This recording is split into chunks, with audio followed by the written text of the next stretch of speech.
So, Mhm. all right, get ready for this. So apparently, nearly 60% of customers leave major streaming services. Oh my Well, god. Hmm. okay, here's the thing. This type of news. Okay, this type of news shouldn't be strange Hmm. for Anybody. the general thought of, oh, I mean, yeah, like that. So the Hmm. reason why I'm saying this is because it's just it's so complicated to say it like that. But I'm gonna read something real quick. So, Los Angeles Times made an article saying, "How fast do you cancel streaming services? It's a problem for Hollywood." Now, meaning it's a problem for Hollywood because over the years, Hollywood has depended on film in the theaters.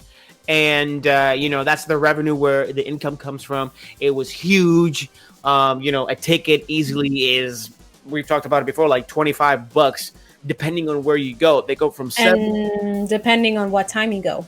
and We are the type of people that usually wake up at 7 in the morning so we can go to see a movie at 8 in the morning, so we can pay like $8 because that's the cheapest thing that we'll pay here. Mm-hmm.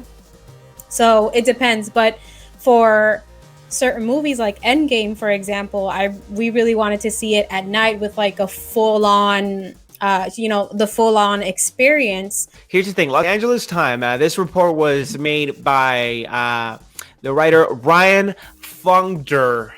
And I'll read it to you so that you guys can grasp a little bit of what I'm trying to talk about. But he says the 8-episode season concludes of The Flight Attendant, and you browse for the next binge viewing fix.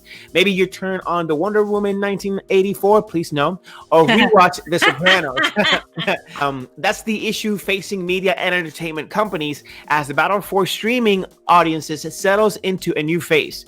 During 2019 and 2020, studios launched Disney Plus, HBO Max, Peacock, which has both paid and free tiers, Apple TV Plus, Discovery Plus, and others, all betting on an original exclusive programming to draw users.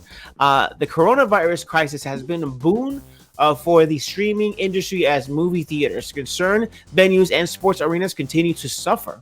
The problem is that because they are so easy to cancel, those services are seeing a lot of people leave after they finish watching the shows that convince them to sign up in the first place.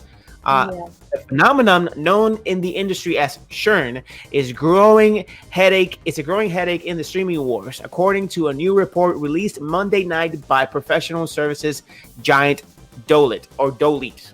I'm not quite sure how you say it, but according to Dolit's survey of 1,100 people in October, 46% of respondents canceled at least one streaming service in the last 6 months. That's a dramatic increase from the 20% who said in a similar January survey that they'd canceled a service in the previous year.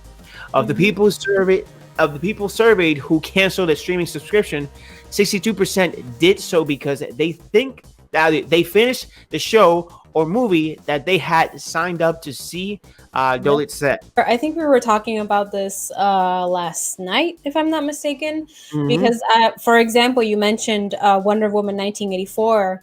And I remember when the movie came out, I cannot tell you how many people were writing in the comments like, oh, yeah, I'm just going to sign up today and then cancel it today after I see it. And I think that's the curious case of these streaming services. I told John that for me, Netflix, Disney Plus, and Amazon Prime are my top 3 right now because Disney Plus has The Mandalorian. Netflix for me has great shows. It has great films, and I love it. I think we watch it a lot, and I'm waiting for The Umbrella Academy.